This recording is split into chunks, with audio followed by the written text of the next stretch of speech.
Thank you very much.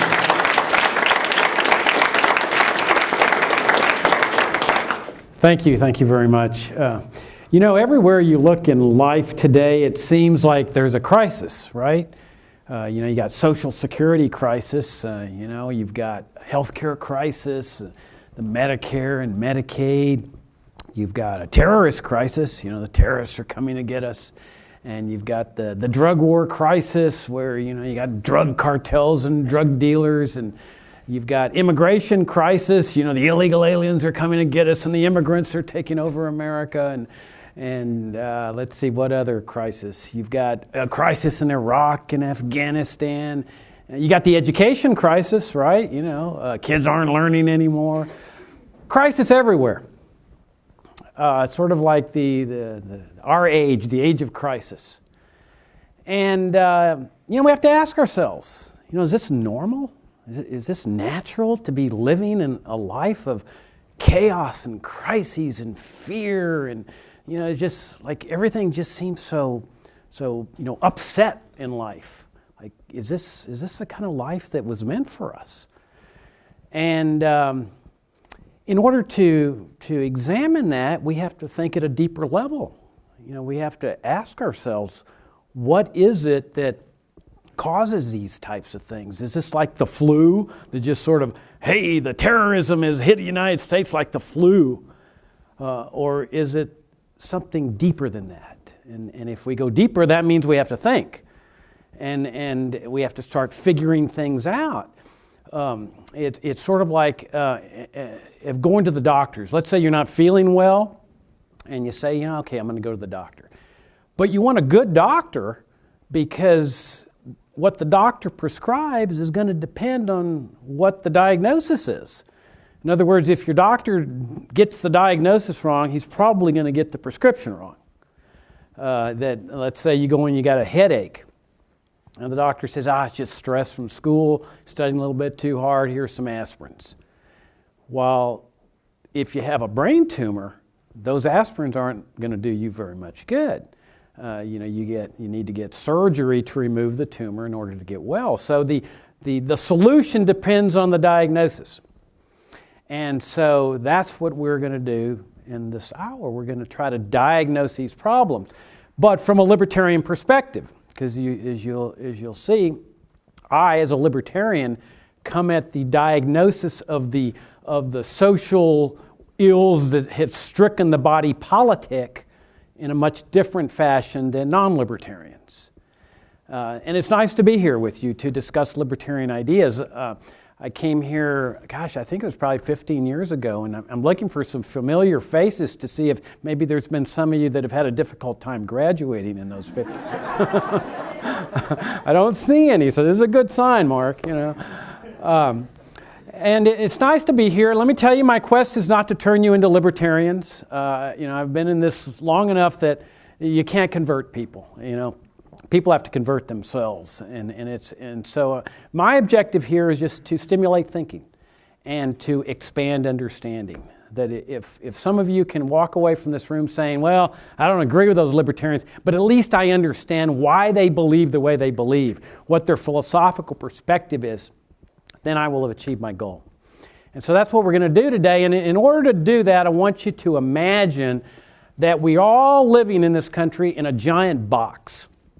Okay, just a giant box. And I'm going to call this box the statist box. That's S-T-A-T-I-S-T, the statist box. And we're all living inside the statist box. It's sort of like if you've seen the movie The Truman Show, where Truman is living in this big bubble, but he doesn't really know it's a bubble. Okay? Well, everybody that's living in this statist box doesn't really know it's a statist box. Because you see, written all over the walls, inside the box is free enterprise, free markets, free society. Thank the troops because they're defending our freedoms. America is free. Thank God. Now here's the favorite one. Thank God I'm an American because at least I know I'm free.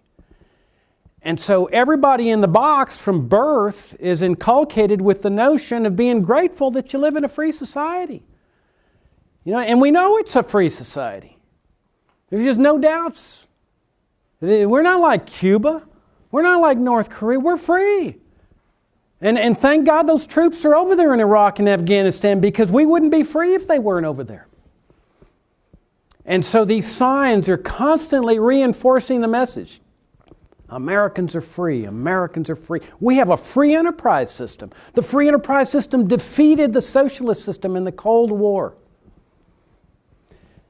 Well, we can sit here and we can say, well, okay, but inside this statist box, there's a lot of chaos. There's a lot of crises here. We got immigration crisis, terrorist crisis, Social Security, it's just crisis after crisis. So we tend to think, well, okay, the socialist systems may have their problems, but hey, free enterprise isn't perfect either. Look at the Industrial Revolution, look at the New Deal, the Great Depression, the failure of free enterprise. Isn't that what we learn inside the statist box? That the Great Depression was the failure of free enterprise, but thank goodness we had a government program to fix it all and save free enterprise? You see, and so then when things go wrong, what do we suggest? Well, we suggest reforms. Because nobody's going to question freedom. Nobody's going to question free enterprise. So if free enterprise fails, we've got to fix it with some kind of government reform. Like Medicare and Medicaid crisis. We need Obamacare to fix it, okay? Or Social Security.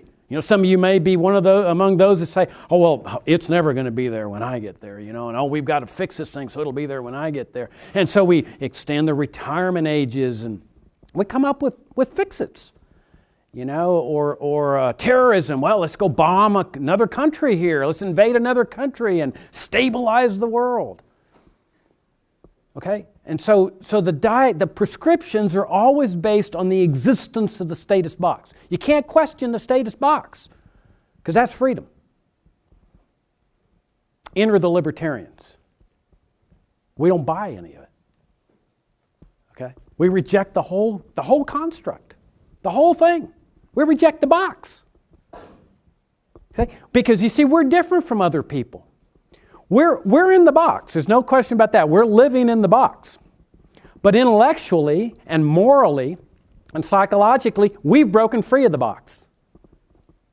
We can see the box from the outside, and we can see what it's saying on the outside. It's a statist box. And we'll get into that word in a little while. But we see things from a different perspective. You see, when we look at Social Security and Medicare, Medicaid, we don't see freedom. We don't see free enterprise. We see socialistic programs. Mark mentioned Cuba. It might surprise you to know that in Cuba, Social Security is one of the programs that they're proudest of. That's a socialist country. They have free health care for every citizen. They have free education all the way through college. But you know what's different from the Cuban people as compared to the people in our box over here? They know it's socialism. Over here, they believe it's freedom, except for us libertarians. Okay? Because we know different. We know these are socialist programs that involve taking your money away from you in order to give it to this person over here. What Karl Marx called from each according to ability to each according to need. Because there is no fund in Social Security. When those of you in your generation say it's not going to be there, of course it will be. All you got to do is tax the young people of your generation at that point. Tax them 80%, 90% of their income.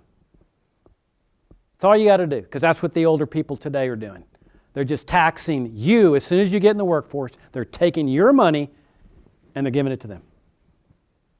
And that's an aspect of socialism. Same thing with Medicare and Medicaid. The process is taking your money to fund their health care.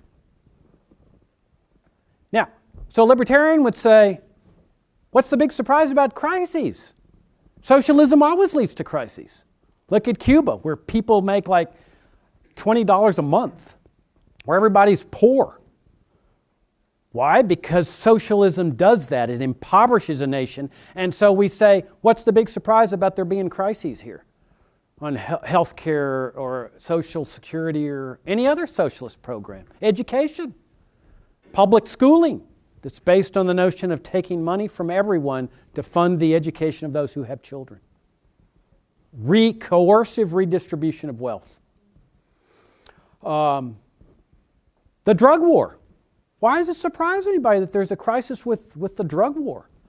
I mean, here is what we would call interventionism. But the concept's the same. The government's taking care of us.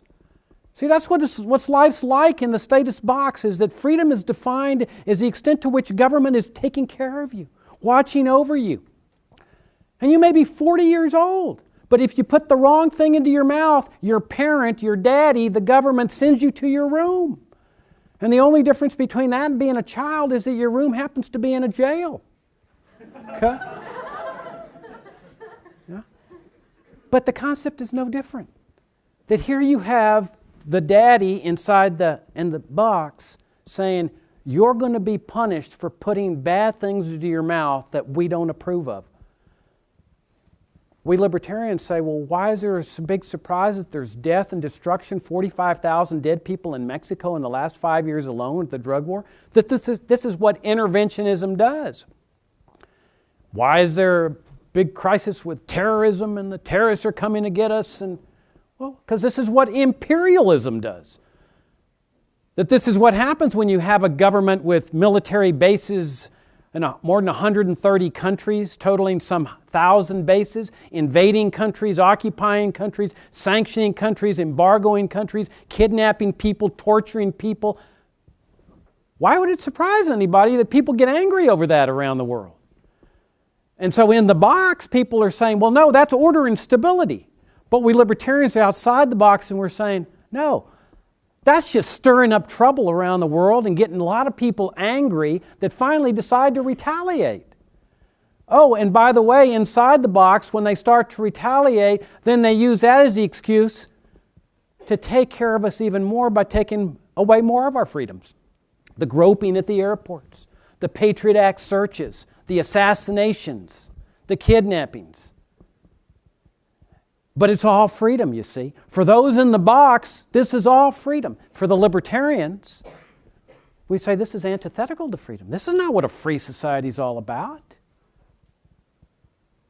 And so it shouldn't surprise you then that these aspects of statism, socialism, interventionism, imperialism, all three aspects forming the word statism, the idea of looking to government to be your caretaker, your provider, that this is not what we define as freedom. And so it shouldn't surprise you to know that our prescriptions for what ails the body politic are different from the non-libertarians.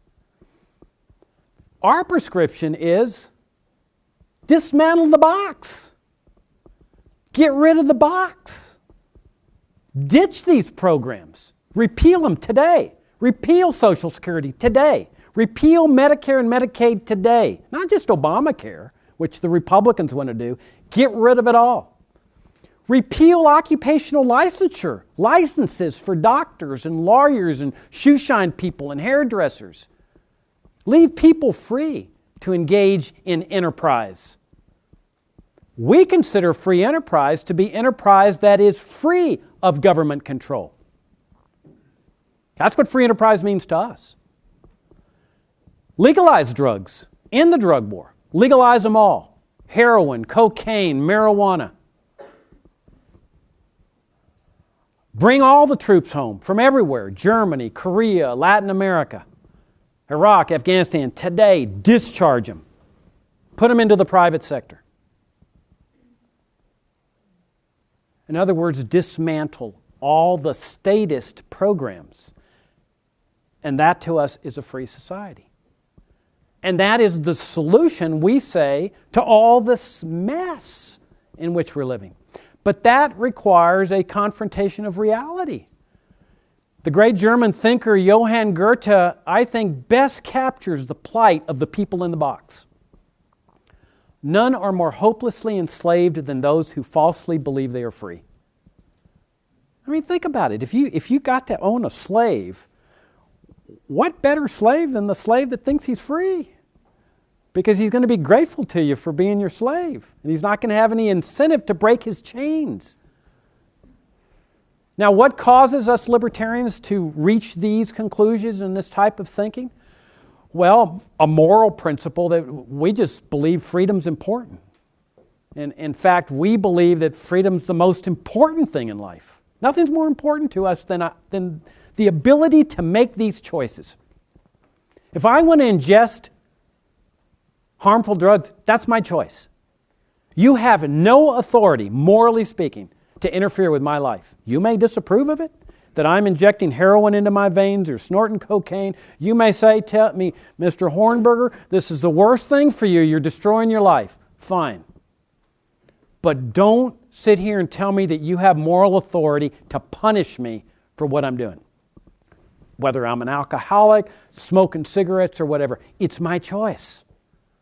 That, to us, is what freedom's all about. So, what guides the libertarian paradigm is what we call the non-aggression principle. That you should be free to live your life any way you choose. Any way you choose, as long as your conduct is peaceful. That as long as you're not murdering, raping, stealing, committing fraud, trespassing on other people's rights, you should be free to make any choice you want. If you want to take drugs, that's your choice. May not be the best thing in the world for you, but that's your choice. That's what free will, that's what freedom's all about. If you want to decide whether to help the poor with your money, that's your choice. Okay? I may consider you the most selfish person in the world for not helping poor people. But I think you ought to be free to keep everything you earn. So libertarians oppose the income tax. We oppose the Internal Revenue Service. We would ditch it all. You know, your parents run down on April 15th to get their tax returns filed and all that stuff. We would ditch it all.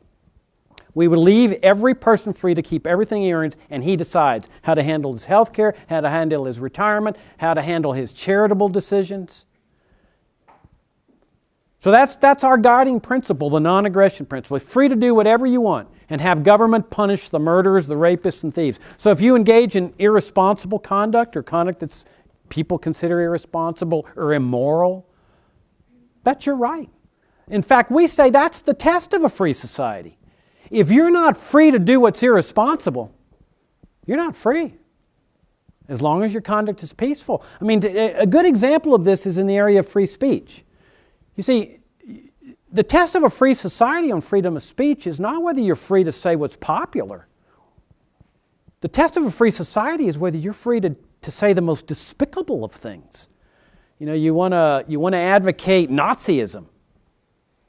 Well, if you're not free to advocate Nazism, then you're not free. That the test of a free society is to protect the right of the people to say the most despicable things. Well, it's the same thing for us libertarians all across the board. You don't want to help the poor, that's your right. You want to destroy your life with ingesting harmful substances, that's your right. You want to climb dangerous mountains and do rock climbing that's going to affect your life and possibly kill you at an early age, that's your right. You got to take responsibility for it. So that's our guiding principle. Now, why do we believe this? So I said before, because freedom's important to us. It's the most important thing. But also because we believe that this is what nurtures the kind of society that I think most of us want. Not a crisis-filled society, but a society where there's harmony and interactions with people, and there's not this fear-laden environment, conflict-ridden environment, an environment where people are envying and coveting and oh, the rich have more and we got to equalize and all this. In other words, a harmonious society where people are interacting with each other. On immigration, for example, libertarians don't castigate immigrants. We love immigrants. We love them so much that we would open the borders to the free movements of goods and services. No more immigration controls, no more border checks. You know how you can cross borders between Washington and Oregon freely without stopping at the border? That's what we want internationally. Because we say this is what creates natural harmonies between people, this natural free system of people pursuing happiness in their own way. and also because it raises standards of living in this crisis-filled environment. People are struggling. I imagine many of your parents are struggling. It's hard to save money because, as we all know, government spending is out of control. The national debt's out of control. You may not realize this, but you owe already, as part of the national debt, approximately $45,000. So you can get out of college. That's your share of the debt automatically. That's what government debt is doing to this country, and people are struggling. Well, we would restore that sense of prosperity and harmony where people are keeping everything they earn, they're saving money, they got capital. We say capital is the key to rising standards of living. People are more productive. Wage rates are rising because when there's more productivity, wages go up. And we ditch things like minimum wage laws that really just are an attack on the poor. In other words, we eliminate all the interventions and restrictions and interferences with people's ability to interact freely with each other. So, as you can see, our diagnosis of the problem is significantly different from people that are the rest of society living in the box. We say dismantle the box because the box itself is at the root of the problems.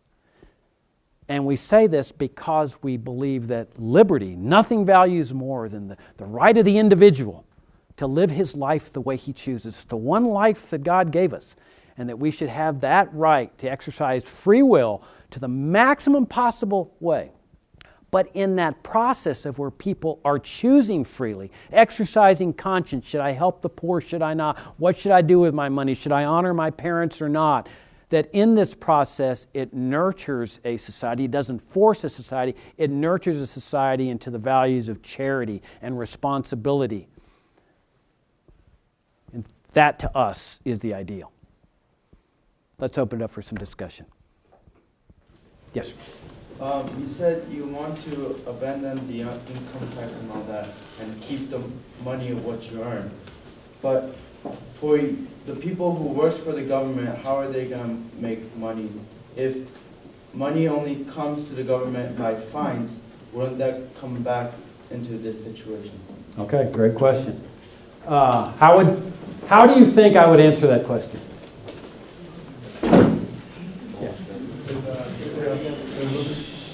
You have those people that move into the private sector or possibly a similar area so that they could continue with an area of work that they're familiar with that's benefiting like a private company.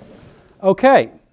We're talking about two, yeah, good. We're talking about two separate sectors here, the government sector and the private sector. Keep in mind, as you intimated, that the government sector lives off of the private sector. Okay, a lot of people don't realize that. When I was growing up, I thought the government had its own independent production of wealth. It was like a private business. And it was a big revelation when I learned that the government sector actually gets its money, it pays its people by the money it's taking from the people who are producing wealth in the private sector. So you're asking a question, how do you pay people in this private sector if in the government sector, if everybody's keeping their own money? Well, keep in mind one thing is that there's not very many people left in the government sector under the libertarian paradigm, as he is suggesting. That you're laying off everybody in the Department of Health and Human Services, HUD, Transportation, TSA. You've got all this massive number of people that are no longer in the government sector. They're now in the private sector. This is a doubly positive effect because now the private sector is no longer having its money taken to give to the government sector. So now this private sector over here, it's keeping everything. That's going to the production of capital. That's raising standards of living. This sector is now in the productive sector too. So you have a doubly positive effect. All their money is going into capital. Now this sector over here is in the private sector producing capital. There's still a limited number of government employees that still need to be paid. People that are, prosecuting the murderers and investigating the rapists, the police and so forth. And your question is one that has been the subject of debate in the libertarian movement for many, many decades. How do you fund this? And among the libertarians, they break into two camps. So we're not a monolithic intellectual movement. There's a lot of arguments and debates in our movement. But the fundamental question, and the one you've honed in on, is we all agree that you need a structure, that the free market, a free society, presupposes a structure of punishing bad people, or protecting people from the murderers and rapists. And the first question is, can you rely on the free market to generate the structure? Or do you need the structure first? Okay? And that's a subject of great debate. There's one side that are called the anarchists, or the no government crowd, that say, yeah, you can use the free market to generate the structure. There's those that are called the limited government people that say, no, you've got to have the structure in place first. I happen to be in the limited government crowd. But then your question is very good. How do you fund that? Okay? Because, see, libertarians oppose the initiation of force for any reason. So if I'm taxing you, that means I'm forcibly taking your money from you. So let's just say there's 100 government employees. They still got to be paid, right? So how are we going to get the money to do that? Well, the founding fathers of America, when they call the country into the government into existence, they had no income tax. That sometimes surprises Americans, that Americans live without income tax for more than 100 years. Well, they funded those few government employees with indirect taxes like tariffs, and that was how they paid those 100 people, with tariffs. But there was no income tax from 1787 to 1913. So it proved that government can operate without an income tax. My argument, and it's difficult for a lot of people to accept, is I think government ought to be voluntarily funded. I mean, most everybody believes government's important, just like we believe churches are important. People fund churches voluntarily. Why not have government funded voluntarily? If that's a tough sell for you, well, then at least go with an indirect tax instead of a direct tax like an income tax, which very, very intrusive. Yeah. If government is paid voluntarily, the people who are voluntarily paying, would they be paying for people who aren't paying? Yeah, just like they do in churches. When you go into church, nobody requires that you pay or pay a certain amount, but there's people that pay a lot of donations into churches, tens of thousands of dollars. There's others that pay $10. Nobody cares. Nobody asks, hey, how much are you giving, And so there's a free rider problem. A lot of poor people go into churches, never putting in a dime, and they get the benefits of it. But, that's the way charity activity works all the time. The wealthy donate huge amounts to charities. The middle class donate a little bit less, but there's that sense of who cares? I'm funding something that I believe is important. I mean, in my work, I run a nonprofit educational foundation, and we get donations in excess of $100,000. We get in excess of $10. But nobody cares.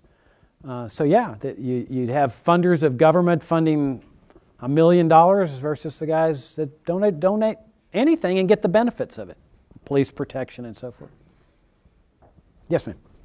So you said you wanted to, as libertarians, they want to take out any taxes, and if you want to donate to the government so they can get paid, how would that also help with the money that we owe to other countries that we borrow from?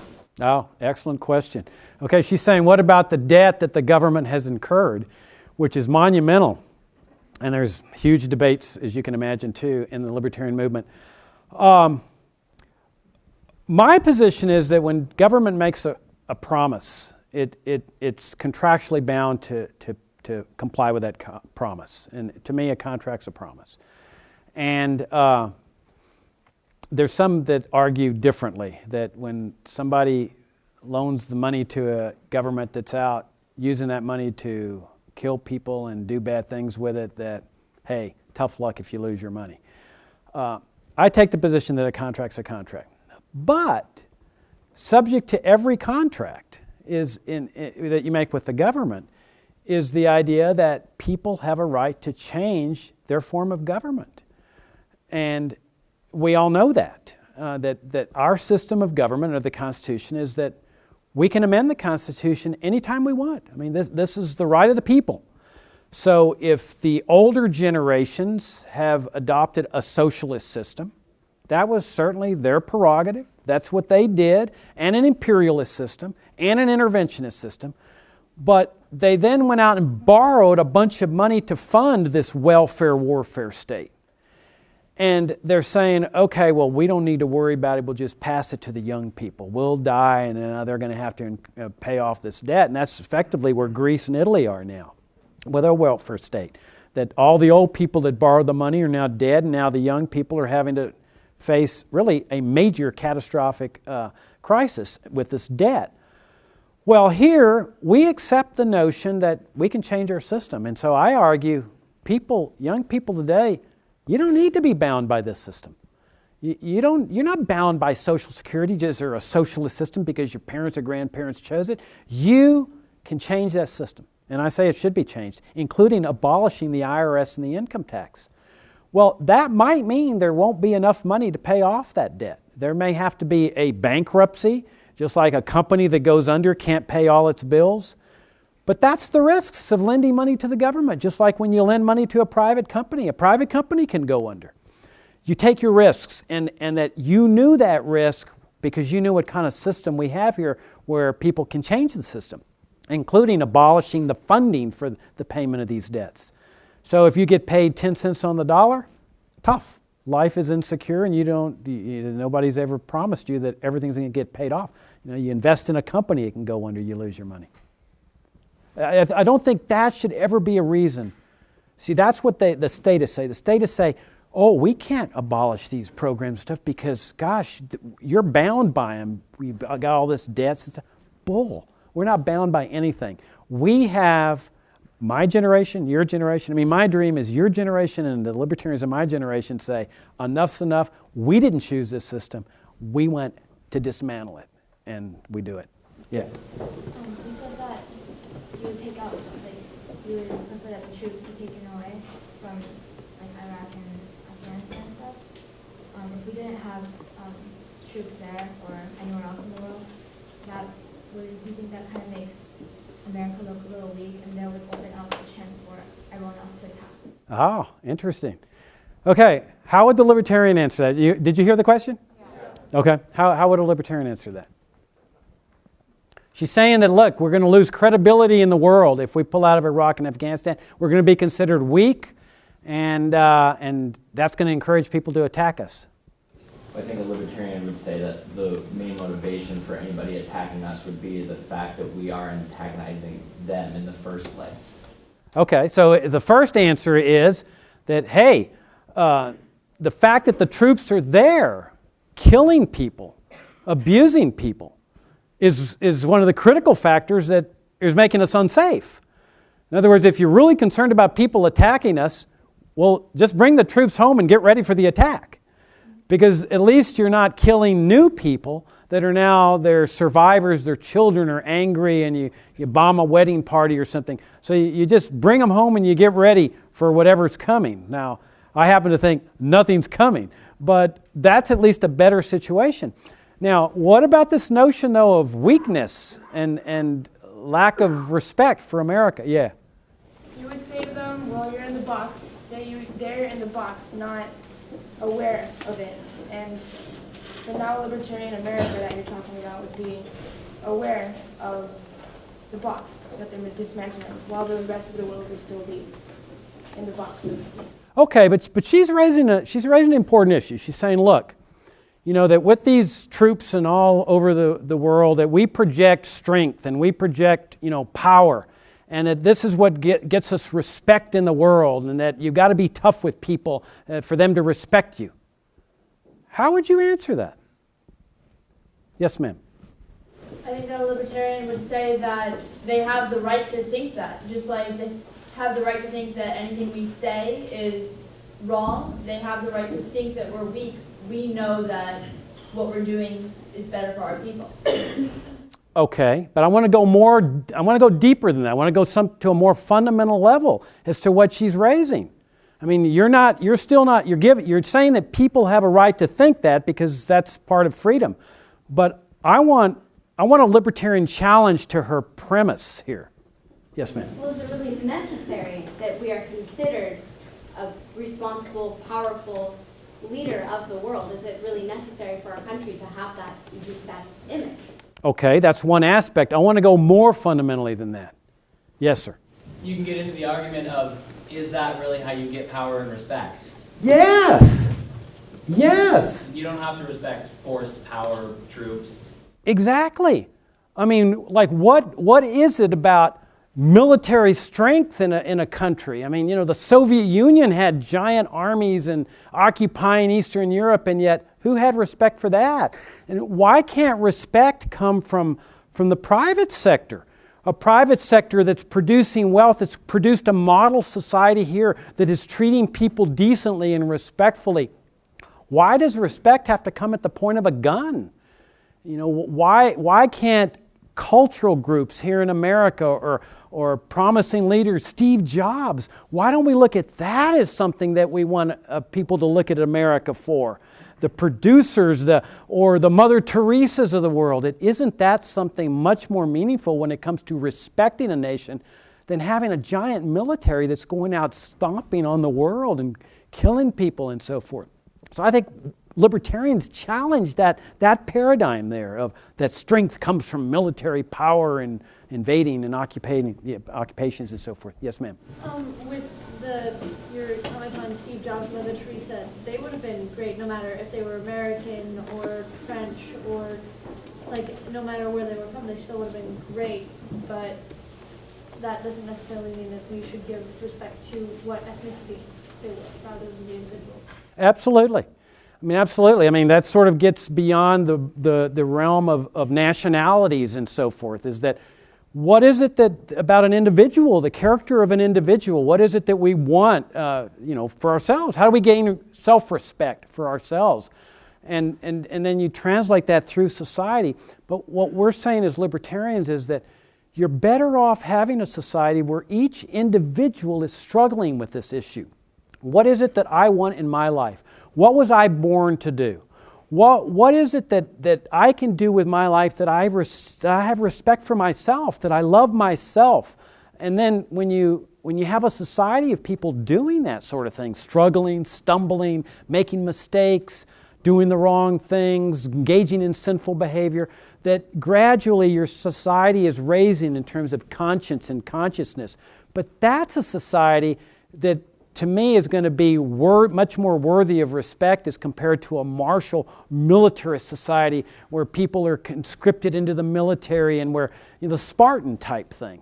That I would say that's not a society worthy of emulation or model. It's a society where everybody's pursuing his own life and doing it in his own way, and in that sense nurturing the self-respect, which nurtures respect for others.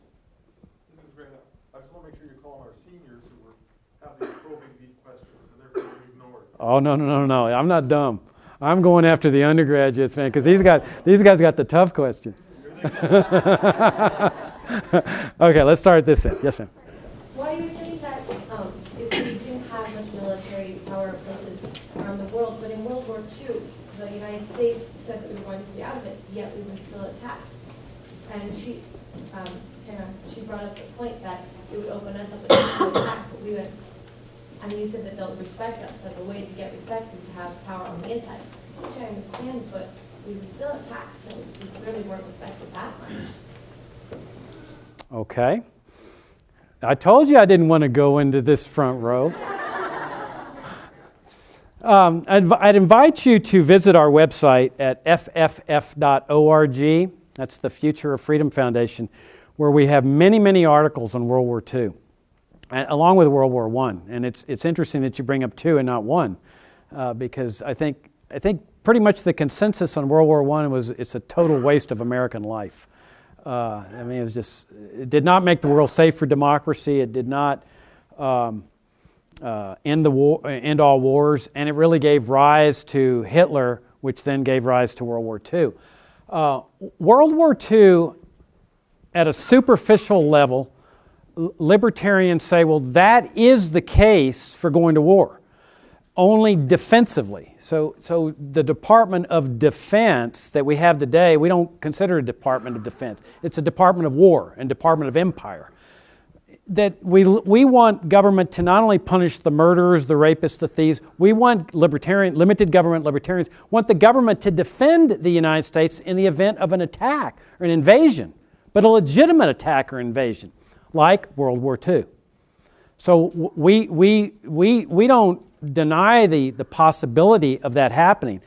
Today, I argue that it's the possibility of America getting attacked or invaded is virtually non-existent.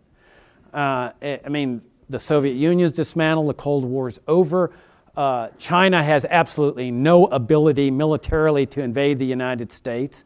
They can't even invade, across the Straits of Hormuz to attack Taiwan. Now, if we attack China, it'd be a different story. They don't have the military capability to come, nor do they have the interest. And everybody around the world is broker than the United States is, and it takes a lot of money to wage a war. But I would invite you to visit our website and read what we've written about what the Franklin Roosevelt administration did to maneuver Japan into firing the first shot. Because there's a lot of evidence indicating that Roosevelt wanted into World War II, which was contrary to the wishes of the American people. I can't recall the exact numbers, but it was like 80 or 90% of the polls were stay out of the war. And Roosevelt was doing his best to get Germany to attack the United States, baiting them. Germany would not take the bait. Japan, he placed an embargo on Japanese oil. He imposed some very humiliating terms on the Japanese. In other words, we argue that he was doing things that a president should not do, trying to get the nation into war over the will of the people, because he could not get a declaration of war out of Congress. And I think that's a factor that needs to be considered here. Also, you need to consider also the aftermath of World War II. We've all been ingrained with the notion that this is the good war. It defeated Nazi Germany. We go at a deeper level on this, as you'll see on our website, and we've also published a book called The Failure of America's Foreign Wars, where Great Britain declares war on Germany. Why? To free the Poles from Nazi tyranny. Okay? I mean, that was what they had given the guarantee to the Poles. At the end of the war, the Poles and the rest of the Eastern Europeans are free of Nazi Germany, but guess what? Where do they live now for the next 50 years? Anybody? Huh? Yeah! They live under Soviet communist tyranny for the next 50 years. Big victory. And that's why when Bush went over there, the first Bush went over there to celebrate what a great victory World War I was, he went to Poland. The Polish people did not celebrate. Because for them, what did they gain? They lost the Nazis and they gained the communists. So we argue we would have been much better off. The people that say stay out of the war, Britain should have stayed out, the United States should have stayed out, and let the Soviet Union and Nazi Germany fight it out. Then we would have stayed stronger. Yeah. Well, like libertarian believes like in many freedoms, but you do draw the line somewhere. Like I can't say I want to go kill anybody, and that's up to me. I want to kill that guy. That's my viewpoint. I can do that. Like where do you draw the line there, and who's going to be that law-making body to decide you can't do that? You can't kill somebody or you can't steal from somebody. Okay, the line that is drawn for libertarians is the non-aggression principle. No initiation of force. Only defensive force. So you don't have a right to kill me, but you have a right to defend yourself if I start to kill you. Because your force is defensive, mine is offensive. Mine's initiating force. So that's our guiding principle. No initiation of force. You initiate force, you're going to jail. Yeah. But I mean, some laws are kind of based on beliefs and morals. Like, I'm going to give a weird example, but like, let's say animals, like endangered species and stuff like that. Some people, we put laws there that you can't kill off these animals because they'll die eventually if we keep doing this. But that is like, what if somebody just wants a fur hat and he says, I want to kill this fox and I want this nice scarf?